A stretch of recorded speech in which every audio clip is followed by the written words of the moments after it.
What's up, guys? Welcome back to Newswave. Yesterday, Crimson Desert reviews went live, and the Metacritic score came in a bit lower than most of us were expecting, myself included. Definitely lower than I was expecting there, and it's been all over the place online, currently going back and forth around this title, and we're going to go over what exactly is being said, the highs and the lows here today. Also, we are going to be talking about Sony that apparently is making kind of a weird change behind the scenes when it comes to PlayStation Network, and we have an update around that NVIDIA DLSS 5 situation, because it turns out Capcom and Ubisoft, some of the developers were actually in the dark along with many of us and found out about some of these changes to the games basically when they made the announcement with that showcase. All of that and more. Guys, if you enjoy these videos, make sure you hit that like button. Helps out a ton. And if you're new here to the Spawnwave channel, make sure you subscribe down below. And of course, members for the channel do get Newswave early. If you would like to learn more about that, click the join button or link in the description down below.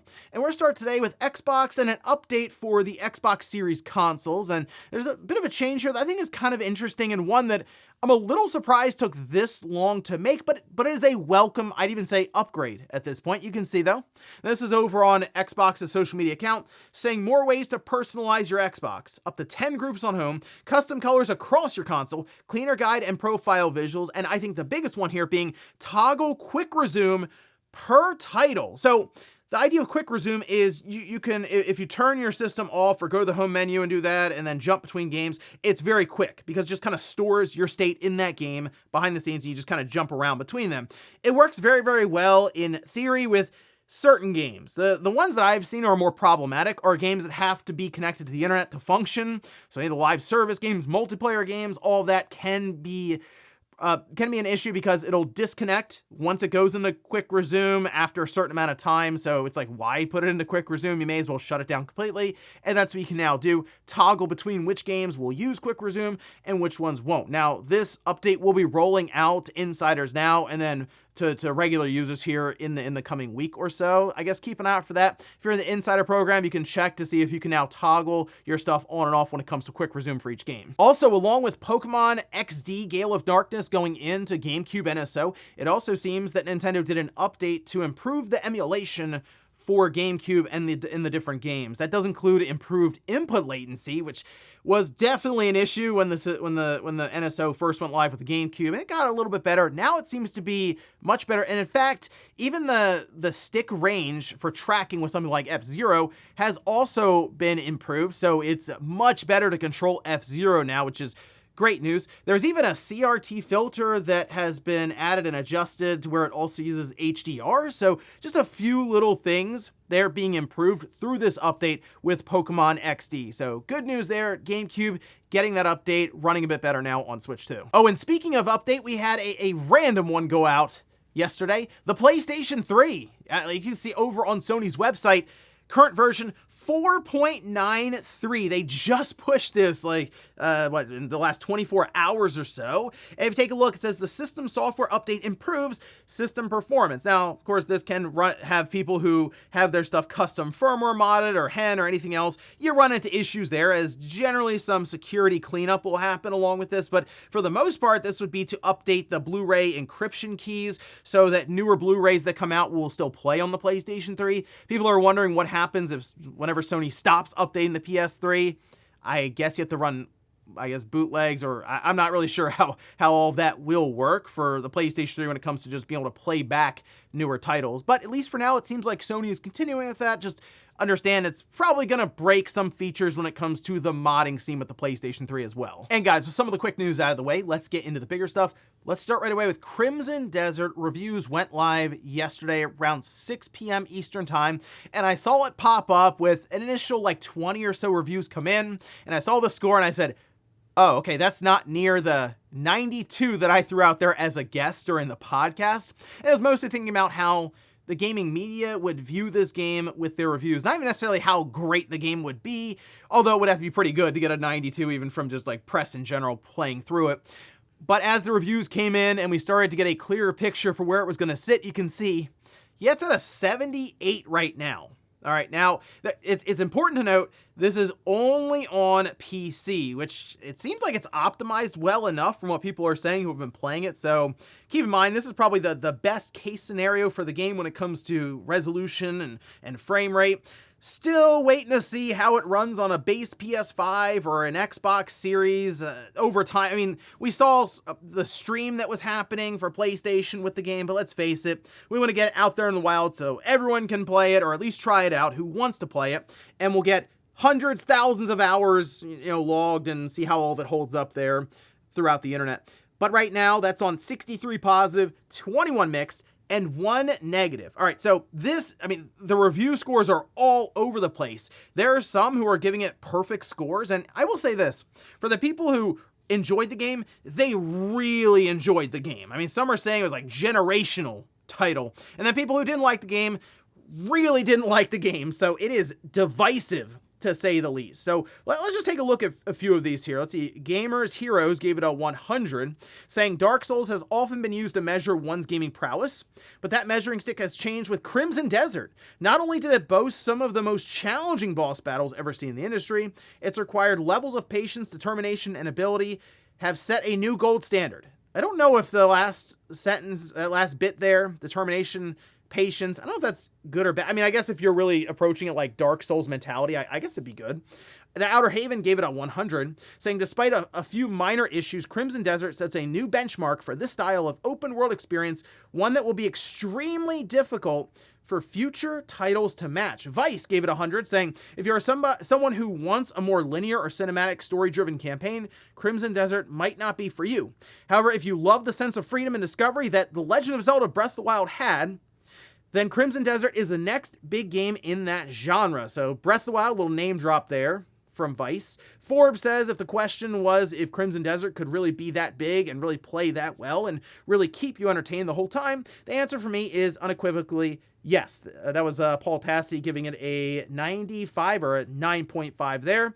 Let's jump further down here to a few that are more in the middle. So we have Radio Times giving it an 80, saying vast, ambitious, overwhelming, beautiful, thrilling, blood-pumping, flawed. There is almost no end to words I could use to describe Crimson Desert. Boring is not one of them. Well, that's good. At least the game isn't boring necessarily. PC Gamer also gave it an 80, saying vast and obtuse in a way that is going to frustrate some and exhilarate others. Crimson Desert is a fascinating journey, even when the destination isn't all that. So this is something I've seen getting thrown around with this game. It doesn't really hold your hand much. So PC Gamer mentioning obtuse. Yeah, I can see that. It's the yellow paint is not really present, we'll say, in this game. And you may like that, you may be annoyed by that. Game Informer gave it a 70, saying Crimson Desert is a beautiful, exploration-rich open-world game that's a clear technological achievement, hampered by a cornucopia of little frustrations and a stark lack of narrative depth. Okay, so this is one of the big negatives that are being placed on this game right now by basically everyone just about. The narrative isn't exactly great. The story is not that intriguing, and most of the pull for this game comes down to you exploring and discovering things for yourself without necessarily being pulled through it by maybe a strong main character arc or sub-stories or anything like that. All right, so my thing with this, though, I've seen some mention this game going hundreds of hours, like 200 hours, and they still have more to do on the map. I don't know how you keep anyone engaged that long with any kind of story. Like, it's probably not going to work. It's hard enough to keep people engaged in a good story for like 10 hours. 100 hours, 200 hours, yeah, good luck with that. Okay, so the worst score that I've seen so far is Critical Hits, I believe here. They gave it a 45. Yeah, 4.5, saying Crimson Desert draws attention for its ambitious open-world adventure proposal, but the experience ultimately falls short of expectations. The game features a confusing narrative with uninteresting characters and missions that feel like generic MMO tasks. And that was always the question, since this game did look massive, how do you fill it out with a bunch of things to do? And I mean, you're probably going to get a lot of, I assume, fetch quests or things that do feel somewhat generic MMO style, as with Pearl Abyss, that's kind of what they've worked on in the past, so maybe that ends up over here with Crimson Desert, but I'm still intrigued by this game to check it out. There are parts of it that I look at and go, that could be a lot of fun. I will admit, though, I see how long this game is, and it gets to a point where it's like, okay, you're going to get your money's worth if it's 50 or 60 hours. When I see 200 hours, maybe more, even to do 100% completion, but 100 hours is what people are saying you should do to review the game, and they're still not finishing it, that is almost like a bit of a turnoff from the game. You're like, oh, it's like that. It's that kind of a commitment to a game like this. It's not a game maybe you can mainline and get done in 30 hours or so and have a good time. It's like, nah, you're in it for the long haul. 100+ hours. Let me know if you're someone who feels like that as well, but again, I'm going to give it a shot. I'll see what we have here with Crimson Desert. I'll play it on the base PS5, I'll play it on the PS5 Pro, and we'll also see how that performance holds up. Next up, let's talk about a weird change that appears Sony is currently making behind the scenes, setting up for later this year, and we can see, this is over on Insider Gaming, who had the scoop on it, saying, in an email sent to developers and seen by Insider Gaming, PlayStation will be dropping the PlayStation Network and PSN branding. We'd like to inform you that Sony Interactive Entertainment has strategically decided to phase out the terms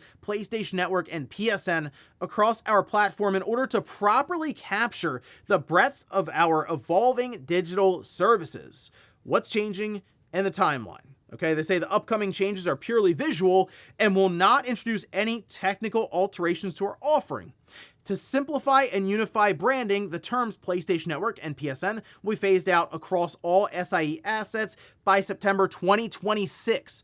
All features currently associated with PSN, including core network features such as friends, multiplayer, and trophies, will remain unaffected and available to players. So I just see this as just branding, marketing. They have PlayStation Network, they have the PlayStation Store, they have PSN, they have PlayStation Plus, and when it comes down to marketing and trying to have a clear, concise message to the customer, it's probably easier to just say one thing and say it over and over and over again. So while, look, I know PlayStation Network has been around for a long, long time, and I'm sure there's even nostalgia attached to it, my assumption here is that Sony is looking at that as just kind of old or like yesterday's news. And right now, they make a lot of money from their PlayStation Plus subscription service. And I assume that's what they're going to be pointing to now. Instead of PlayStation Network, it's PlayStation Plus. Because then there's also PlayStation Plus, Essential, Extra, Premium. And then, look, if you want to buy something on the store, PlayStation Store. All of that makes sense and is a pretty clear-cut message. So I think that's really why they phase out PlayStation Network, they phase out PSN, even though, let's face it, we're all still going to call it PSN. Like if let's say the services go down for a few hours, and then it trends on social media that PlayStation's online is not working, what are people going to call it? They'll probably call it PSN. They'll say, hey, PlayStation Network is down. They're not going to say PlayStation Plus is down. That's just not how it's going to work. So that's my assumption is the method they're going to go with, at least conveying it to customers, PlayStation Plus. But who knows? They come up with a whole new tagline and marketing campaign, and that's what they're setting up by phasing out PSN. Let me know what you think Sony could be maybe moving to call their online services at this point, if it's PlayStation Plus or something else. Next up, let's talk about THQ Nordic, as they did announce several Switch 2 and one Switch 1 game that'll be coming this year. We can see this over on Gamatsu, and they just had all the press releases here that they pushed out. So we have Destroy All Humans, the 2020 remake, that will be going to Switch 2 with an addition there. Destroy All Humans 2 Reprobed, that'll be on the Switch 2. And then Disney Epic Mickey Rebrush, that'll be released with that Switch 2 edition. And then we have SpongeBob SquarePants Titans of the Tide, that'll be on the Switch here in 2026. They also mentioned a few upgrades here. So for example, with Destroy All Humans, that 2020 remake, they'll have support for up to full HD 1440p resolution. They also mentioned for Epic Mickey that you will be able to use the mouse style, so like the Joy-Con turned sideways. You can, I guess, be able to paint a bit easier there, which, yeah, that would make sense. That'd actually be a good method there for mouse mode. Higher resolution visuals and also improved frame rate for Disney's Epic Mickey Rebrush. So just kind of a random assortment of Switch 2 editions and releases, and then the Switch 1 getting thrown in there with THQ Nordic. But this is kind of how I expect many of these Switch 2 upgrades or additions to be announced, just randomly on social media, and then push out some press releases, and then put out the different details with release dates. Probably won't always be a big thing, so I'd like to keep you up to date if we have any of these lists get released from these different companies in case you wanted to pick any of these up. And in our last bit of news, let's talk about NVIDIA and DLSS 5, which has been making headlines all week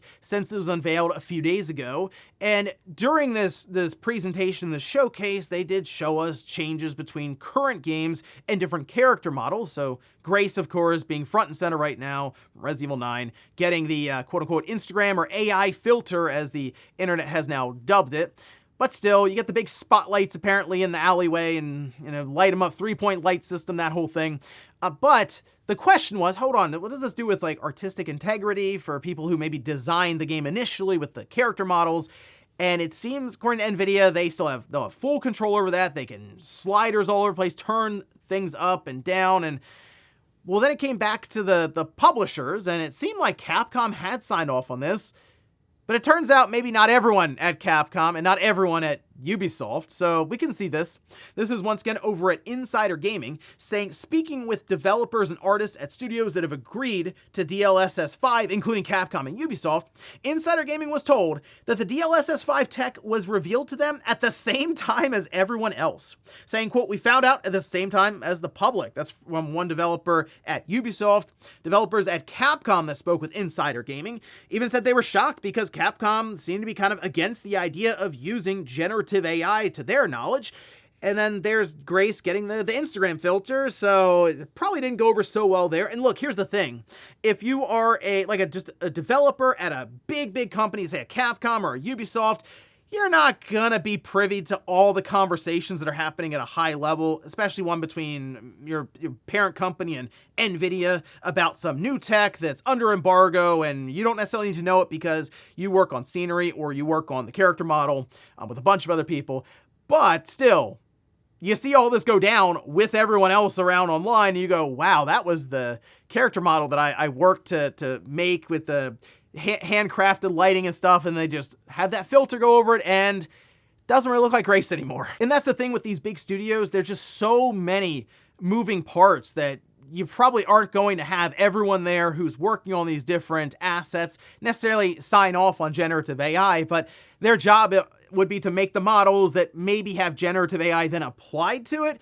So don't really have much of a say there, but then that does again come back to the idea of what is that doing to the artist's original vision or the artistic integrity of some of these characters? It's what's really being argued right now back and forth online. And also it comes back to, if you like the way the characters look after the DLSS 5 filter has been applied, because if you like the way all of this looks, you're probably, I don't get any of this. This is great. But if you don't, you go, wow, this is like one of the worst things I've ever seen. And yeah, I will say that there are some of the examples that look just really bad to where I have glasses and contacts. I felt like I had to go back to the doctor to get all that looked at again because I thought I was seeing something different from some people online. But either way, that's just kind of what's going to happen. We'll hear about AI being used in these games probably even after they've come out and after you've bought them and played them. So it's going to be an interesting few years here going forward with AI really interconnecting with a lot of these different studios behind the scenes. And before we go to the comment of the day, we'll take a look at the poll that I posted up yesterday, where I ask, what GPU do you currently have in your PC or laptop? As expected, NVIDIA led the way, 67%, 25% said AMD, and then I look at that, 8% said Intel. I also did see many people in the comments that were like, yeah, I got a Mac with like the M5 chip. I mean, that's a nice chip. I still have a MacBook Pro with an M1 chip, and that thing is still great. I mean, so I get that, but I was just curious mostly for like the video card side, where we were sitting with the overall ratio. And again, as expected, NVIDIA leading the way. And that's why you have Jensen Huang show up and say, yeah, gamers are wrong because they just have like all the money in the world. And it is that eventually that level where, you're kind of on top and can really do whatever and get away with it, including tell customers just straight up that they don't know what they're talking about. And that's kind of that. So unless NVIDIA has some crazy fall from grace, like AI, the bubble popping, and it ends up being a whole thing for them at that point, this is just going to be the status quo with NVIDIA basically rolling around, selling to everyone, and making boatloads of cash every day. And we'll finish up with the comment of the day, as you're seeing here. This is from RRIGO45, saying the only time I'll be okay with photorealistic games would be in racing games. Not racing games that have a cartoon look, but with racing games that want to be realistic. And that's the thing, I think in general racing games, I don't know if they've peaked, but they gotta be close. I mean, if you look at Gran Turismo 7 right now on the PS5 Pro, it is super impressive looking. We have open world games where we have Forza Horizon 6 coming up here, but Horizon 5, big open world game, looks incredible for the environments and the car models, character models again. But that's the thing, right? Like we're talking about scenery and inanimate objects, we'll say, that don't have faces, look really, really good. It just always comes down to like human characters and how well they can actually pull off faces in these games. And that's the part we haven't really gotten to, that like, okay, it can't get any better. It obviously can get better, but then you wonder, okay, is it actually getting better when you see DLSS 5 like applied to it, or is it just AI's interpretation of getting better and you look at it and just don't really understand what happened to this character's face? But yeah, realistic graphics should obviously exist. You mentioned racing games.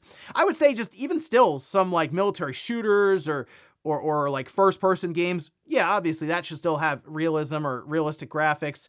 I would say a lot of simulator games, Flight Simulator being a big one where it does look photorealistic. So yeah, obviously there should be a place for it. But I do like the idea of more stylistic games because I think they stand the test of time better than their photorealistic counterparts. But that's just me. Let me know down in the comments if there are any games or genres you're thinking of where a photorealistic approach would work better than something that's a bit more stylized with the art. And ladies and gentlemen, that's going to do it here for Newswave. If you enjoyed this video, guys, hit that like button. If not, hit the dislike. Leave comments down below about everything we talked about here today. If you missed yesterday's Newswave, I'll leave it up here in a card. Or maybe you wanted to go back to that Spawncast where I said, hey, Crimson Desert could come in with that 92 for that prediction, and just let me know just how wrong I was. You can leave all kinds of comments and engagement for that podcast. I'll leave that in a video right below. Thanks guys for watching, and I'll see you next time.